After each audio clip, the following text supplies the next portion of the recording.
E se você pudesse viver cada etapa da cadeia alimentar, desde uma simples graminha até o poderoso rei da selva? No episódio 31 da primeira temporada, chamado A Cadeia Alimentar, os irmãos Quets fazem exatamente isso. E o resultado é um dos episódios mais criativos, educativos e malucos de aventuras com os Quets. Hoje a gente vai relembrar esse episódio e acompanhar essa jornada selvagem, onde cada transformação ensina uma nova lição sobre a natureza. Então, bora embarcar nessa aventura.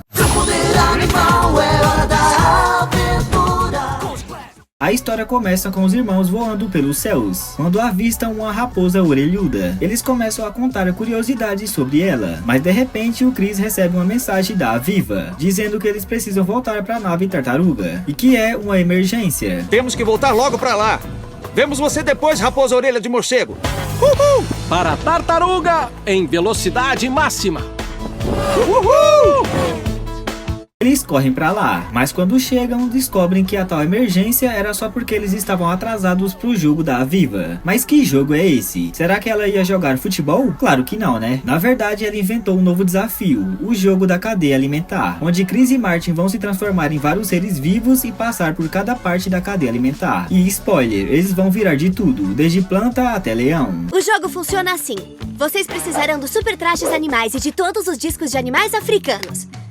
Começam na base da teia alimentar e devem chegar ao topo o mais rápido possível. Legal! A primeira transformação é a mais engraçada, eles simplesmente viram grama. Sim, aquela grama, aquela plantinha simples que é super importante, porque serve de comida para vários bichos. Como produtores, a grama usa a luz do sol para fazer fotossíntese e criar energia. Ou seja, é o começo de tudo. Pobre grama, a primeira da cadeia alimentar. Pobre grama? Ai! Ai, desculpa, Jimmy, mas não devia ter pena da grama. A base da cadeia alimentar é o lugar mais importante de todos. É onde ficam os produtores. Pensei que todas as plantas ficassem aí. Elas ficam. As plantas são produtoras. Isso quer dizer que fabricam a própria comida da energia do sol. Mais ou menos como meus painéis solares captam a energia do sol para mover a tartaruga. Os animais não conseguem fazer isso, só as plantas. Chris e Martin estão lá no meio da savana como gramas, esperando algum animal faminto aparecer. O Martin virou uma grama azul, o que não ajuda muito. E o Chris virou verde, bem camuflado. Mas adivinha só, foi o Martin que chamou a atenção primeiro. Um cupim ceifador achou ele. Logo depois o Chris também foi encontrado, mas por uma gazela de Thomson. Aí os dois sobem um nível na cadeia alimentar. Martin vira um cupim, que se alimenta da grama, ou seja, um herbívoro, um consumidor primário. Chris vira uma gazela, outro herbívoro, só que mais rápido e esperto. Muitos animais comem plantas e temos que colocar alguns deles na nossa teia alimentar. Jimmy? Deixa comigo. Ai, esse martelo continua me atacando. Continue se esforçando, Jimmy. Essa parte mostra que os bichos que comem plantas são muito importantes, mas também vivem sempre de olho, porque tem predadores por toda parte. A gente vê o Martin explorando uma casa de cupins, e também relembra uma cena engraçada em que o Chris já teve que fugir por ser uma gazela antes. Eu sou uma gazela. E você se lembra da nossa amiga Mancha que me perseguiu por toda a savana na última vez em que fui uma gazela? Ah, claro! Como eu poderia esquecer? Depois Martin procura um bicho que come insetos e encontra a raposa orelhuda, que estava se alimentando dos cupins. Então ele aproveita e vira uma raposa. Enquanto isso, o Chris tenta chamar a atenção de um predador. Ele finge estar com a perna machucada, já que predadores costumam ir atrás dos bichos mais fracos. Só que ele acaba atraindo um bicho que ele não esperava, uma piton, uma cobra grandona. Ah, sim, os predadores como raposas, cães selvagens, guepardos e leões. Suinhas e até aranhas que comem insetos. Agora a brincadeira começa a ficar séria. Martin virou uma raposa, um predador que come pequenos herbívoros, um consumidor secundário. Chris virou uma piton, uma cobra poderosa que está quase no topo da cadeia. Pra resumir, se come um animal, ele fica aqui em cima na teia alimentar. Essa é a parte triste da teia alimentar. Mas veja dessa forma, Coque. É como a natureza funciona. Se os predadores desaparecessem, em pouco tempo haveria herbívoros demais. E logo não sobraria nenhuma planta. E aí ninguém sobreviveria. Tudo está em equilíbrio. Acho que é por isso que a teia alimentar funciona bem. Mas ainda é triste. Ai! Não, isso é que é triste.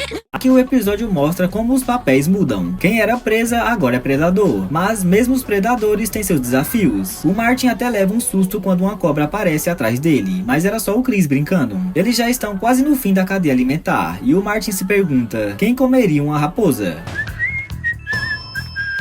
Que animal comeria uma raposa?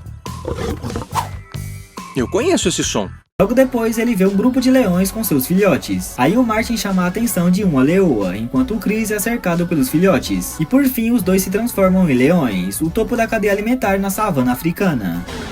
Parabéns, meninos! Parece que os leões ganharam. E não são aqueles que estão com trajes de leão. Ahá! Opa! Conseguimos!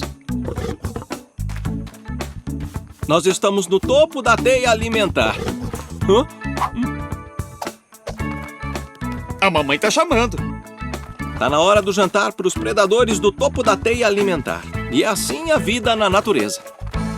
Mas o episódio deixa claro, até o rei da selva depende dos outros para sobreviver. Sem grama, sem cupim, sem gazela, sem cobra, o leão não existiria. Tudo tá conectado. No final, Chris e Martin percebem que o mais importante não é chegar no topo, e sim entender como tudo funciona em equilíbrio. A Aviva fica feliz com o sucesso do experimento, e os irmãos aprendem uma lição importante sobre respeitar a natureza. E olha que eu achava que os leões eram cruéis, mas na verdade estão só sobrevivendo e alimentando seus filhotes. Isso mesmo, é assim que cada um dos animais desse quadro faz. Criaturas comem outras criaturas. É como a natureza funciona. Um leão que come uma zebra não é mais cruel do que uma zebra ou um cupim que comem uma folha viva de capim.